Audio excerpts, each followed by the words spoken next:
Oh, you the voice? Nah, not me. So if you're not the voice, who is? The people, man. The people's the voice. So what does that make you? That makes me the middleman. I'm the middleman.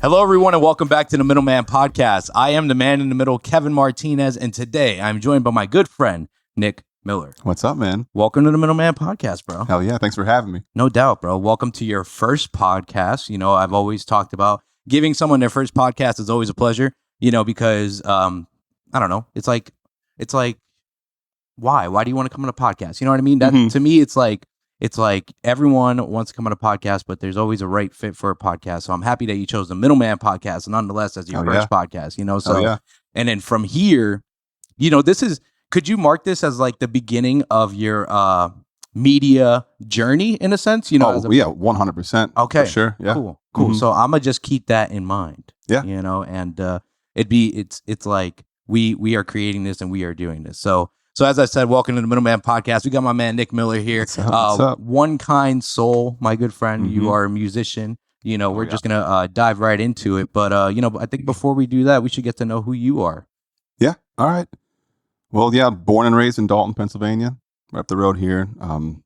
Moved to Old Forge in my mid-20s, and then back to Clark Summit with Jenny in the last coming up on 3 years now. Shout out Jenny. Thank you for being here. Thank you for being our camera woman today.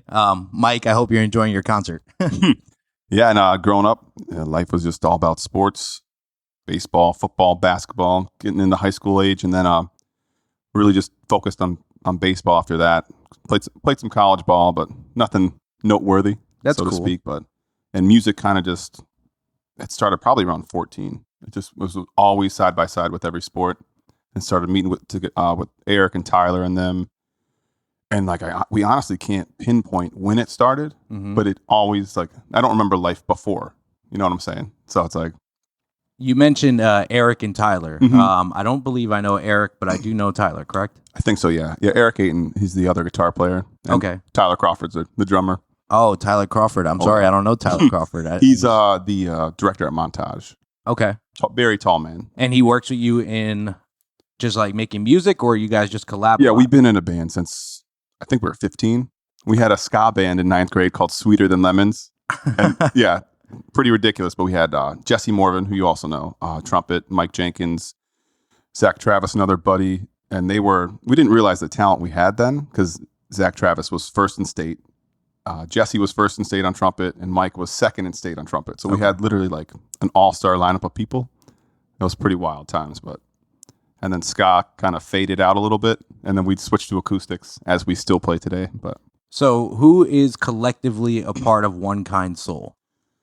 One Kind Soul at the moment is just really me. It's just you. Yeah. Okay, so the name I'm confused. The band. Okay, you know, the band, is that something that you do often still? That's a cover band. It's a cover band. Yeah, so we're the ENT music company. Eric, Nick, and Tyler.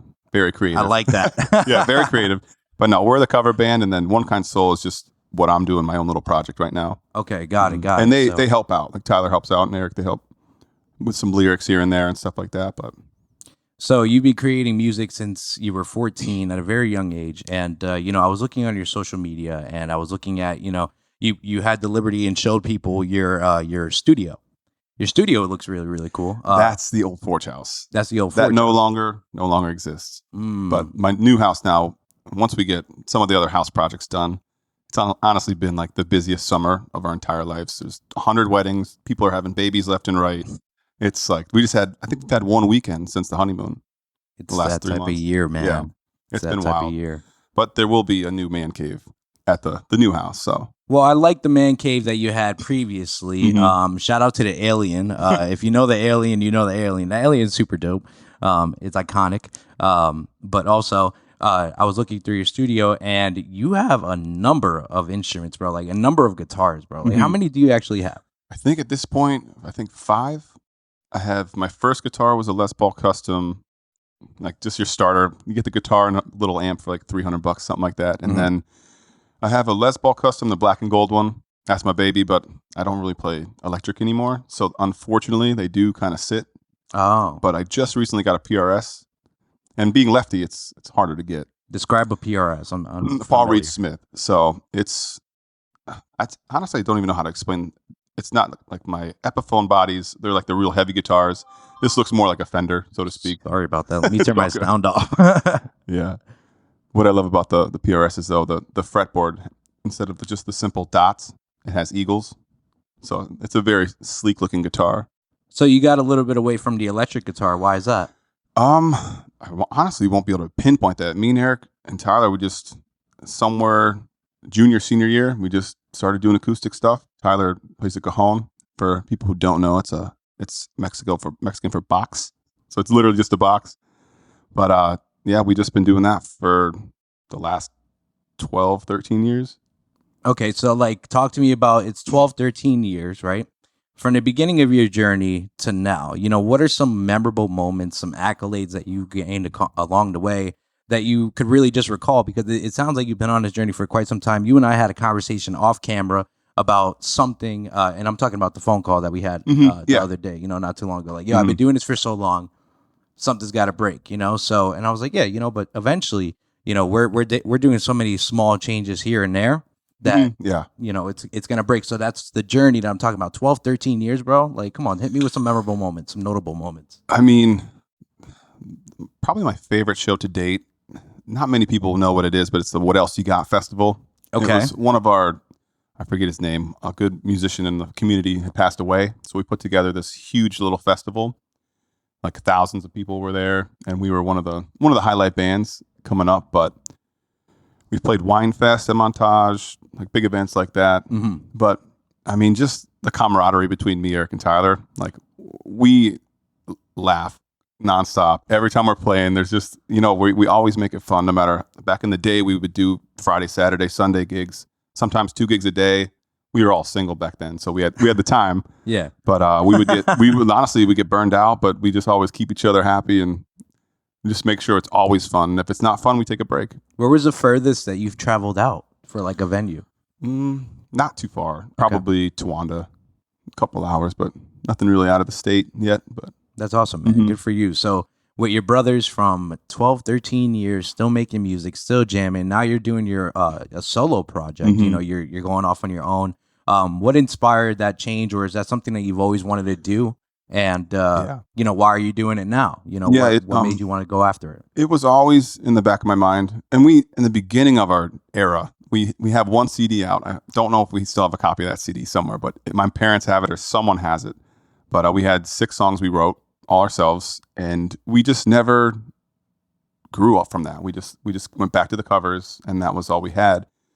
And up until, let's say, 2018, 2019, Gary Melville, we met at Ale Mary's, coincidentally, and he's just ironically, I'm there too. Yeah. And he's just like, what are you doing, man? You're still playing covers after all this time? And he kind of like put a fire under my ass to get moving. And then that was 3 years ago. Now I'm almost at 10 original songs.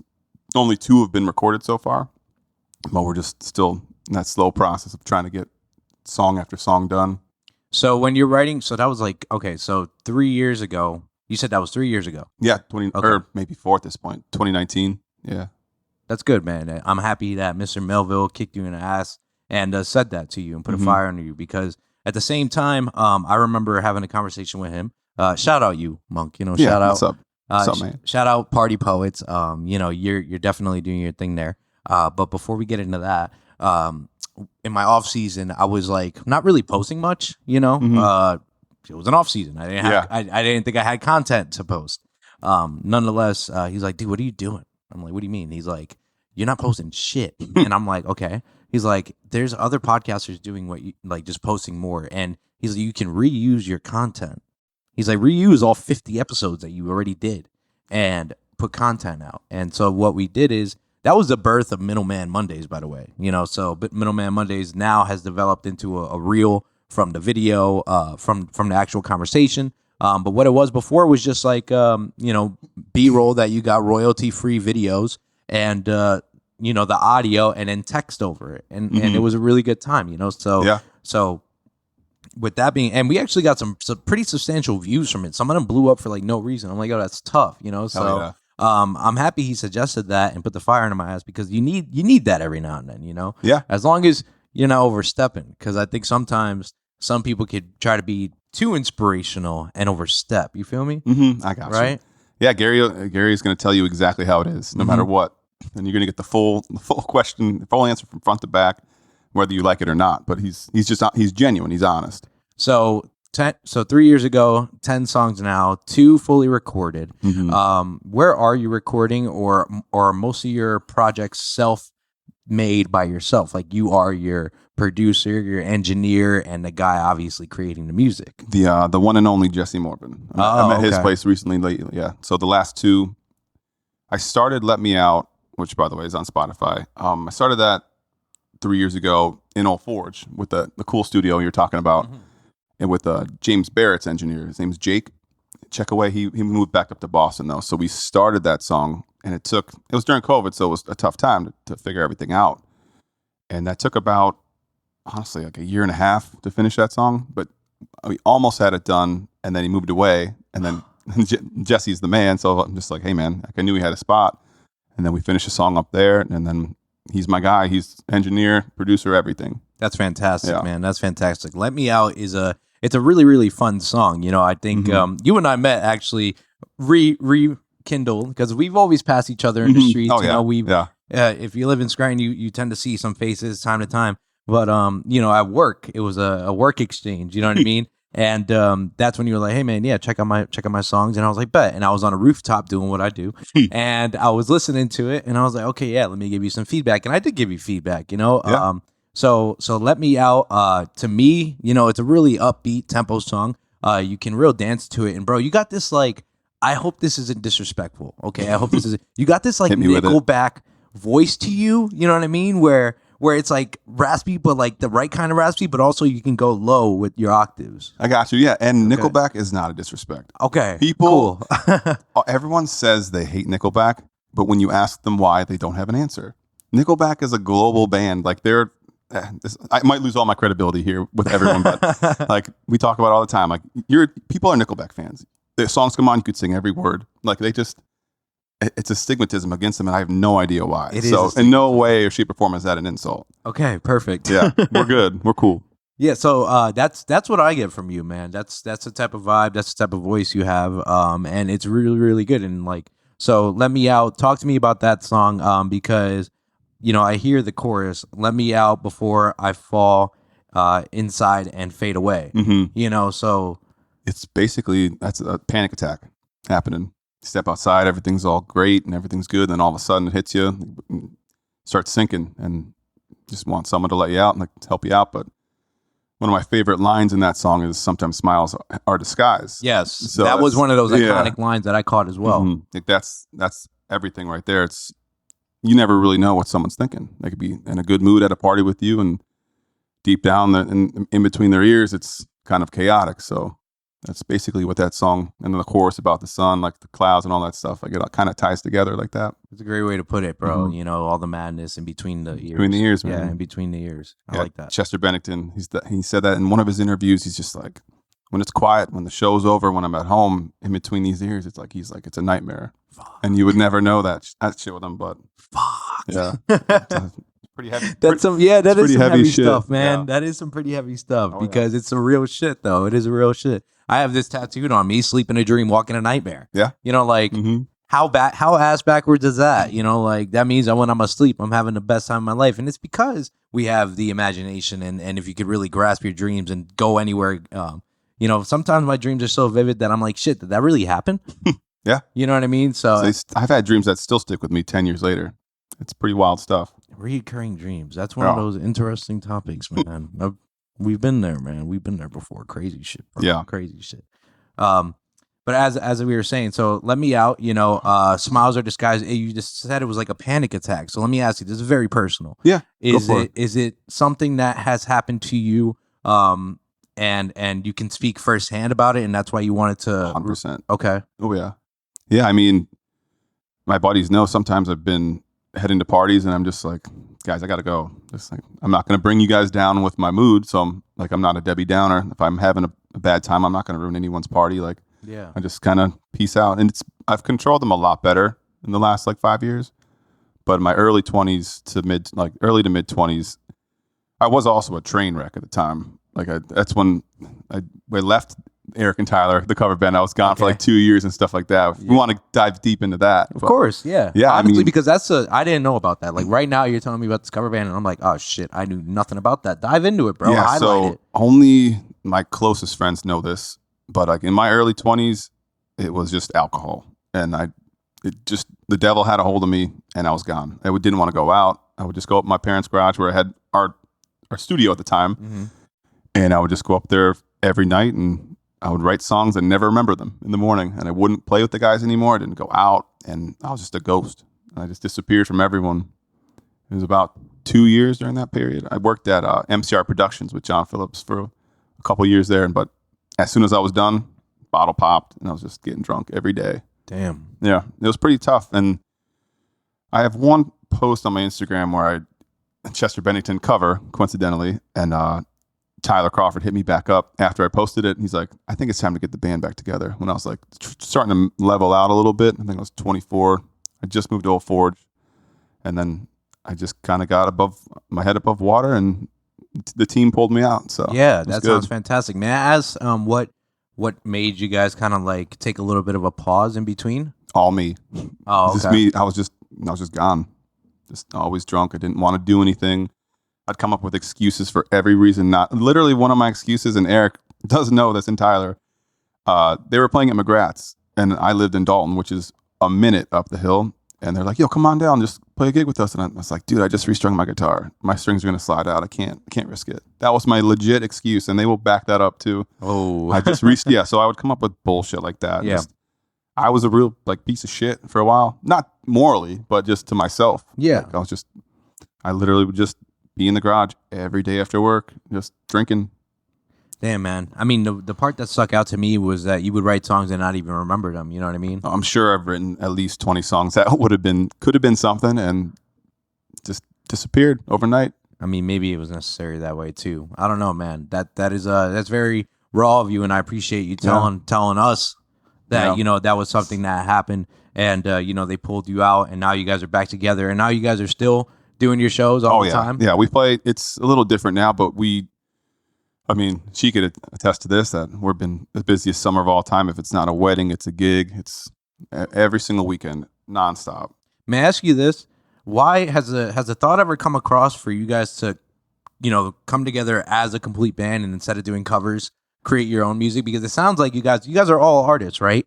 Is it you guys don't have like the same vision with sound, or has this conversation ever come up?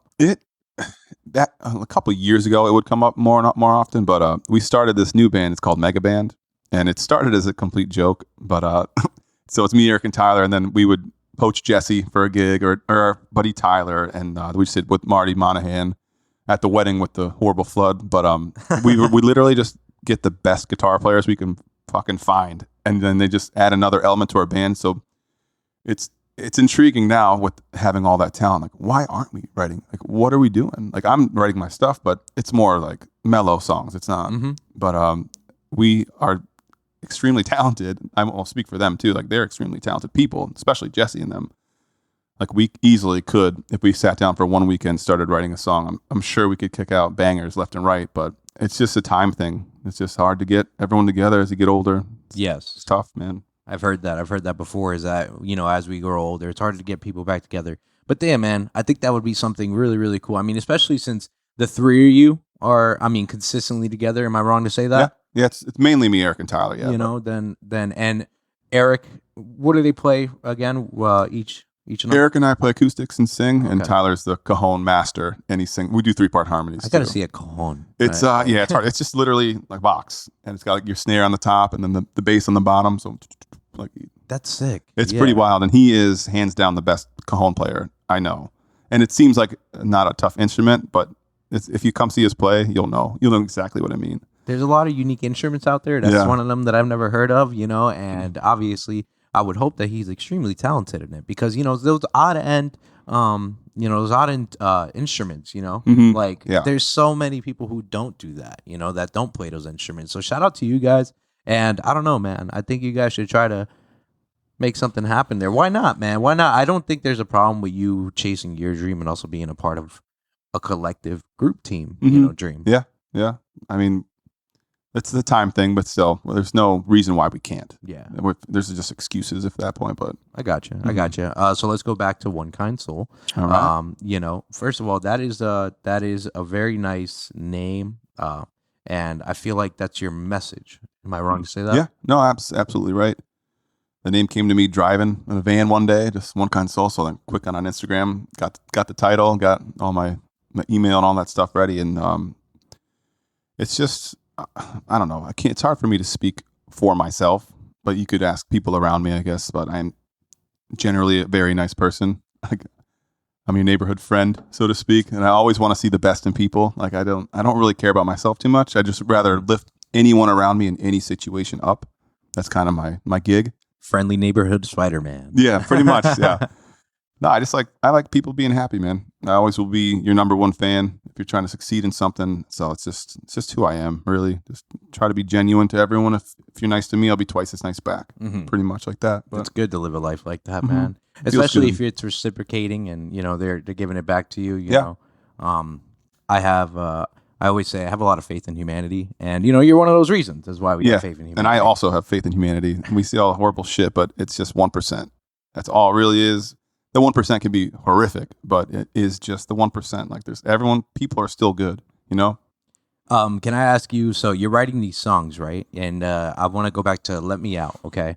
And are you also writing the notes? Because there's a drummer in there, there's an electric guitar in there. Am I, you on the acoustic as well? Are you writing the notes for the complete song?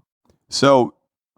Not the guitar solo, that's Jesse. Okay. And the drums is my buddy Billy Garrity. He's out in California, but you send him a link and he's got that track done in 30 seconds. Oh, that's sick. Mm-hmm, yeah, but I'm lucky to have such a good group of people, like obviously Jesse. I'll say his name 100 times because he's brilliant. What he does, and Billy, same thing. Send him anything and he could just create whatever you want. You tell him your ideas and how you want it to, what direction you want to head in, but other than that, I wrote the whole guitar part, but he does the solos and stuff like that. Yeah, he was pretty slick on the solo. So shout out to Jesse. Shout out Jesse. For the 20th time. But Jesse really he's a gunslinger, man. He's pretty dope. He's a really good musician, and he plays a lot of instruments. The trumpet is one of those unique instruments that he could really bring out in his show. There's so many people looking for someone who could play a trumpet to like producers and everything. Be like, yeah, could you play me this sound right here instead of, because you can't find a sample, you know what I mean? Mm-hmm. You know what I mean? I love music. Like I digest music, I really do. And I want to just tell you this, like when I listen to music, man, I find myself, tapping on a table so much and really digesting all of the little notes that you wouldn't hear, or maybe you shouldn't. They were in there, you know? Yeah. But they weren't to the forefront, and that's what I really enjoy about music. And when I eat, breathe, sleep music, when I say that, I really mean that shit, like all the time. Like I was listening to this one Hispanic song called Ea Baila Sola, and dude, it's like the trumpet, the guitar, everything. I'm like, this is good. Like this is my shit. Most people don't. Like we talk about all the time. This is a little off topic, but like if we miss a note, 90% of people aren't going to hear it. Yes. Like the select few, like you said, like can actually digest a full song and all the parts, moving parts and pieces of that. But yeah, that's the beauty of it, man. Like there's so many hidden little messages in every song that a lot of people don't ever see. But do you have any hidden messages in Let Me Out? You said the panic attack. Is there anything that is maybe that you did that's so small that people may have looked over that you want them to maybe listen to next time they listen through? I mean, I don't know if anyone really knows it's about panic attacks. That might be brand new news to them. So yeah, but nothing really too hidden in that one. That's pretty straightforward. So with panic attacks, you and I had a conversation about stage presence, off camera here. And, you mentioned that that's one of those things that you have been working on, stage presence, Oh, yeah. Let alone being alone, especially because you're going to be a solo artist, How do you prepare yourself? What are some of those battles that you run into when you go on stage? And I don't know, like what do you do nowadays to fight that and conquer that fear? Yeah, I mean, I've been playing music for 20 years, so you think I wouldn't have to deal with it, but I've been with those those dudes for 20 years, and I'm finally just doing my own thing. So when you're on stage, I'm just trying to learn. It's super important to just slow it down. Like just you start getting like too fast, and like you start running out of, you just gotta stay calm. Like you talk to people every day, you know, you got all the eyes on you, which is the different part, but like it's not that bad. You just gotta slow it down. So slowing it down and keeping your composure. And I like that you said that because as I mentioned to you, I did stand-up comedy. Yeah. Monday. Yeah. Well, that's how we met. Yeah. In the old the Sanctuary. Is that where you met me? That's where. Yep, okay. Yeah. And that was a pop-up comedy. Yeah, literally just a pop-up thing. Actually, that one was my best laugh. I mean, Jenny was there too. Jenny, you were there too? Yeah, Eric was there. Yeah, that was awesome. That's the first time I knew who you were, and I was like, this dude's funny as hell, man. That was that happy fuck up, that joke that I made with the DNA test.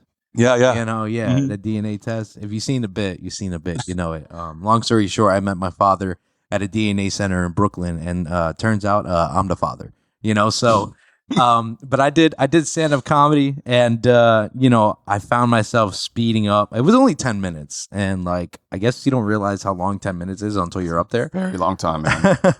Yeah, and especially in that environment too, because like it's easier to play to 400 people than to 5, in my opinion, because it's very intimate, and especially that gig. That gig's super intimate because then there's 10 people on a couch, and when you're up, it's you, and it's dead quiet. There's no background noise. No one's playing pool at the bar. It's like everyone. You can tell if they're having a good time or not. They're eating a sandwich. Like those are the tough ones. Yeah, they are extremely tough, man. There was this one kid sitting in the front, and you know, after the show, he goes, "Yo, good shit, bro." I was like, "I appreciate it, but I didn't really see you laughing." So yeah, it's tough. You could read everyone, and you know if they don't like it or not. So I need to. I'm gonna free float a lot better, or excuse me, I'm gonna free float a lot more with stand-up comedy. That's one of those things that I'm gonna start doing for myself. Because I've been told time and time again, just like, "Yo, Kev, don't script shit." And that's honestly, you know, before we got on the air, you were like, "Oh, you got your itinerary ready?" I was like, "Nah, bro. Yeah, nope. We don't do that. Nothing anymore. written down here. We used to, not anymore though. It's like it's too robotic." Yeah, no, I like that though. And as you said, you know how to talk to people. Right? Yeah, it's just natural. It's more. It feels more organic. It's more natural. So here we go. We got our second song. She was never mine. Yep. Okay. She was never mine. Yeah. And that song, you know, I gave you feedback on that song, and that song is one of those slower temper songs, you know, and it's definitely about love. And I don't think you're talking about Jenny in that one, you know. Well, I didn't actually write that song. Oh, I'm a co-writer on it. So that one, right at the time when Gary kicked me in the ass, got the fire going again, was in 2019. He calls me up one day. He's like, "Dude, I'm starting to write this song. I hear your voice on it." Crazy. Yeah, he's like, "You're the guy." So he calls me in. I meet him at the studio, and he has like a couple verses done, and then we're sitting there. I'm helping him write more of the lyrics, and then I just come up with the guitar part. And within, I think, 30 minutes, we had the song finished off and was ready to go. Wow. Yeah, because I mean, that song, it's definitely obviously not about you, but I love the lyrics of that song. It's perfect. You know, it's so that song, what I enjoyed a lot about it was it really showed your vocals. You know, you being able to play with the vocals. You know, whether you want to go higher or lower or even to an even deeper octave, you know, and that's what I really enjoyed about that song, man. It was like trying to find the correct pitch for that song, you know, and that's really cool. I didn't know that Monk did that. Yeah. You know? He just called me up. He's like, "I'm starting this song and I hear your voice."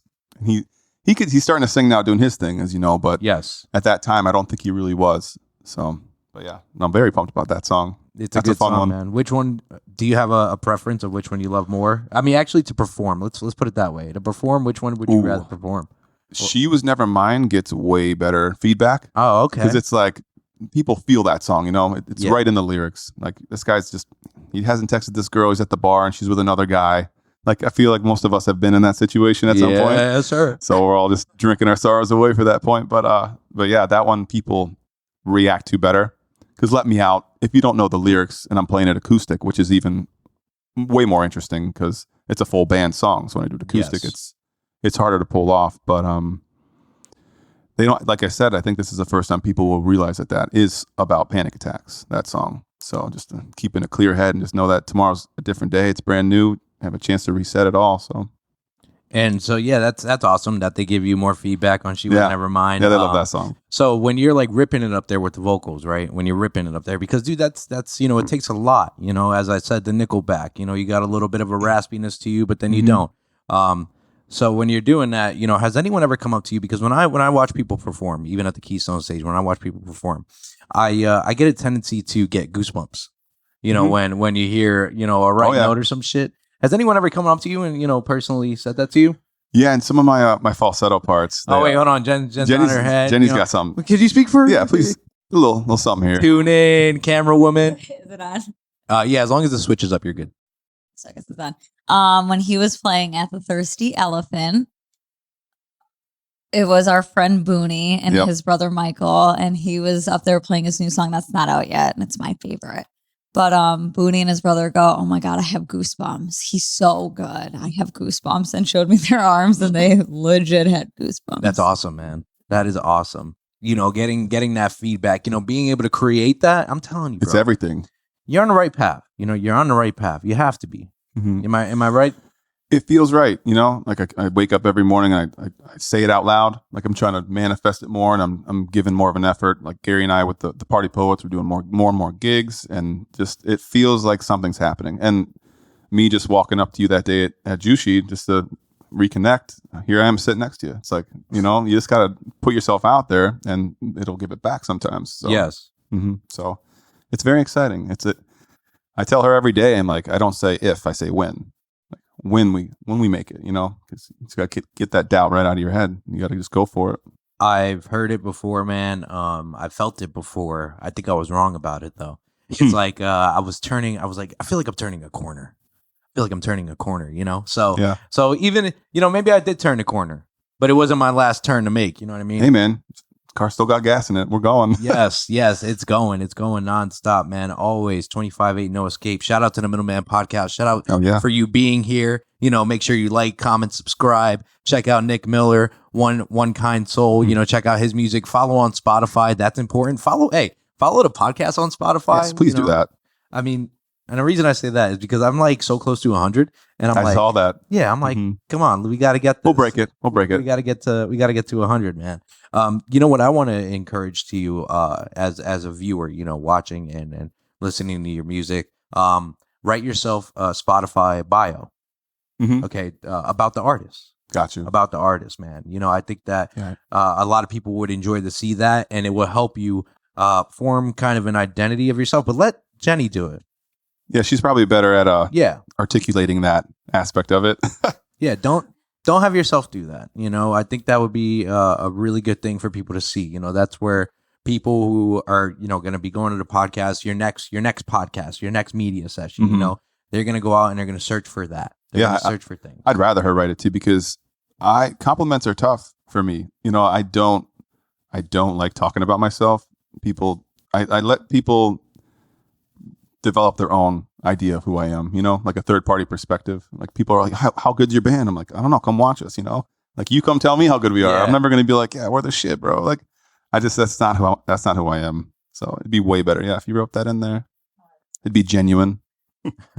It would be genuine. So she also mentioned that you have a couple songs that aren't released yet. We did mention that you wrote 10. I know you have plans of an album. There's so much in the future that you have lined up, and I want to know how you're going to plan on executing, but the first thing is, what is that favorite song that you haven't released that she's waiting so patiently for? It's my Game of Thrones type song. It's called My Last Goodbye. Okay. And I do play that. I play my songs live that aren't recorded yet, but that one, even my parents and even Eric and Tyler in the band, they're all on board. They're like, this, we could have something with this one. It's just so different. We were watching House of Dragons, and after the episode, I don't know. I swear to God, you're like just a transmitter some nights. Like sometimes words just come to you, like pop in your head, and then you just got to grab the guitar or write it down real quick. And I think within 30 minutes, I might have had that written. And it's pretty wild. Like how it just pops up in your head. So how's that song coming along? Is there anything, is it coming soon? It should be. It should be within a few weeks here. But yeah, it's almost done. We just got to add a little bit more ear candy, the stuff you were talking about before. Mm-hmm. Little parts in the background that just make the song what Great it is. Way to put it, ear candy. Yeah. Dope. Jesse's term, but yeah. I like that. Yeah, I like a little that. bit more ear candy, but the lyrics, everything's done. We just gotta just touch it up a little bit. So you have that song, and have you been recording other tracks? So my personal favorite song is Driftin', which is not started yet, but that will be following right up behind it. So what do you think your theme is for most? Because you're putting an album together, correct? Mm-hmm. Okay. Yep. Theme for an album? Do you have one? If you had to say, it's a little all over the place right now. Yeah, there's not Okay. not one major theme, but it's "Let Me Out's Panicky." Driftin' is kind of in that realm, just like a little spaced out. You could interpret it. I don't want to give too much of it away yet, but it's I feel like the album is full of raw emotion. It's a lot of emotion. Yeah. Mm. Feel the song. It's Mhm. just listen to it. Yeah. Feel it. That makes sense. it's a lot of who you are, man. It's where I am at that point in time, at that day. It's like just how I'm feeling.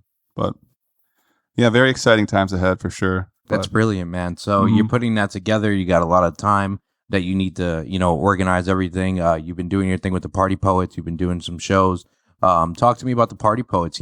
We've had Joey Too Cozy. Shout out Joey Too Cozy. Joey. He's an OG and he is fantastic. And as a matter of fact, I loved talking to him and seeing him because I actually went to his first poetry show. Okay. I was there. Yeah. I just happened to be there. Got you. And then I seen him again performing at the same venue, just a different year. And yeah, man, his skill has grown immensely. So you've been a part of the Party Poets. When did that start for you? And talk to us a little bit about Party Poets and what you do with them. Yeah, first thing, Joey is a brilliant dude. He's just a character and a half. But yeah, so the Party Poets came up not that long ago for me. Like they kind of had it going, and then Gary he had the idea of blending his poems and my music, which is not really being done by anyone. So we just tried it out at a couple places. We were at a Dezo for a little bit, and we finally locked in a full-time gig at the B Spot every last Wednesday of the month, which is like we're making progress, but it's just such a unique event. It's poetry, and these poets are like they're real deal. Like I'm getting goosebumps when I listen to them just talk, and I think that's more impressive than playing music like with guitar. Like that's very intimidating to me to do something like that. But they're all brilliant people. It's only been, we've probably been together for a year with me in them, but it's making moves. It's definitely something different for sure. And what do you do for them exactly? You're over there with your guitar and you're playing melodies. Yeah. So Gary and I either are going to end the night off with him. We have like our 1 hour set, me and him together. So like he does a poem. I'm playing one of my songs in the background. Sick. And then when he's done, he calls me up, then I sing it. And then we have a couple of them memorized where like we know what poem to what song, as we go back and forth. But and then sometimes I'm just a fill man, go in between the poems and all that stuff like that. But love that, man. Love that. Good for you, man. I need to make my way out there, man. I feel like every Thursday. So Thursdays are hectic because I'm always posting. I'm always getting ready to post. But I've been meaning to go out there, man. I swear on everything. And it's just been a lot of life going on, man. Exactly. It's the busiest year of our life, I think, for sure. Well, we got married, obviously, but that's congratulations. I'm officially a Barrett in the Barrett family. Shout out the Barretts. The Barretts are fantastic. Oh yeah, they're really good people. Tyler. First time I met Tyler, I said, first time I met James, I went, dude, you look a lot like this guy I know. His name's Tyler, and he was like, oh, word. That's my brother. I was like, no shit. I'm like, all right, it's making sense now. Both crazy good musicians too. Mm-hmm. And Aaron, the sister, is a great artist. They're just a artistic music family. Like I got lucky with that one. But yeah, man, because that way you can go with a group of people and have jam sessions. Do you often have jam sessions? Well, when I go over and watch football and stuff like that, they have a left-handed guitar there for me on the wall. So yeah, anytime we go there, we're playing at least a little while. But very nice, man. Very nice. Yeah, it's very cool. It's I'm very lucky for that. Being left-handed, has that been a challenge when you picked up the guitar? Being left-handed is only good in high school for sports. After that, it's like there's no real point, like no purpose of it. But yeah, like you go to Guitar Center and go to try to buy a guitar, and there's one Hello Kitty guitar on the back wall that nothing against Hello Kitty, but I'm not gonna like. Luckily, Jack's place, Northeast Music, they have a great selection of left-handed guitars. So, but that wasn't until a couple of years ago, But growing up, it's tough. I can play a right-handed guitar upside down. It's kind of a mind fuck, but Yeah, already got it going on. There's one right there. I can only play like simple chords with it, you know? Bro, Like I'll harmonize. G, C, D. I'll harmonize. I'm being so dead ass. You think I'm playing a game? No, you don't play games, man. All right, are we doing this? Jenny, would you mind? Are you in it? Are you in it to win it?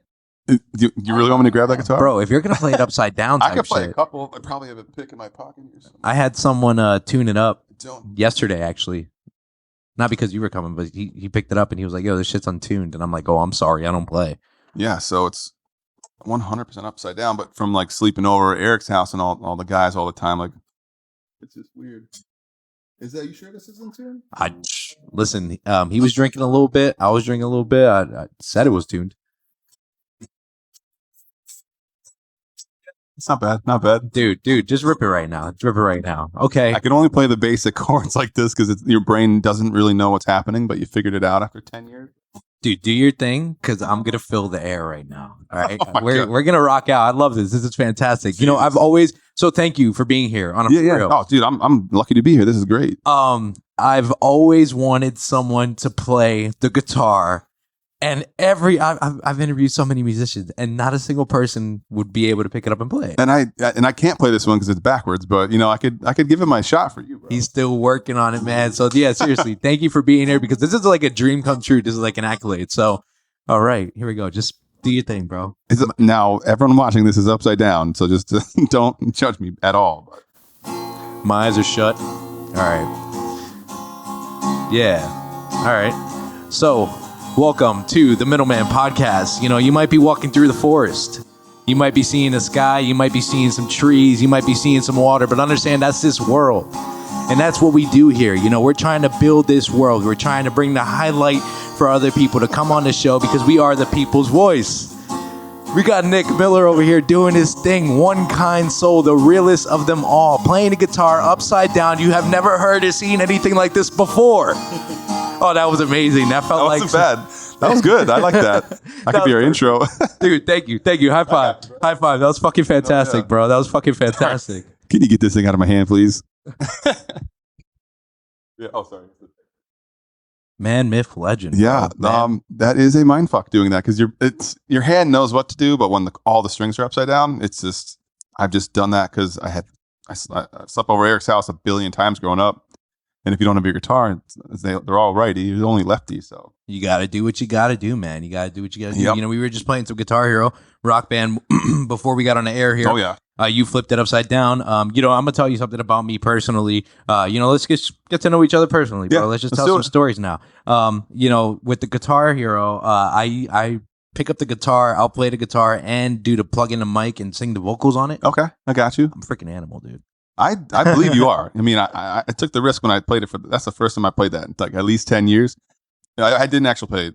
That's not Guitar Hero. That's Rock Band. Rock Band. So yeah, I never played Rock Band once, but I'm turning that bitch right to expert. I'm giving it first try. You know, gangster, bro. I got kicked out of the song, but it was close. Like I get one more try. I'll be all right. It was a really good time, man. That's my shit. We're definitely gonna get into it after this. Hell yeah. I'm definitely looking forward to tea time as well because I do have something that I think is hilarious. Yeah. You know, maybe it isn't, but to me it is. You know, so I'm sure it is. We'll talk about that. Yeah. And dude, I'm still not over that. That was fantastic. You know. Yeah. So I really appreciate you. You're welcome. Yeah, that ass, bro. Because like these boards right here, we had Eric Boussart. We drew some art on these. You know, these are the small things, and I think I have some of his art at my house too. Some of these. Is he the one? He does it live during the shows.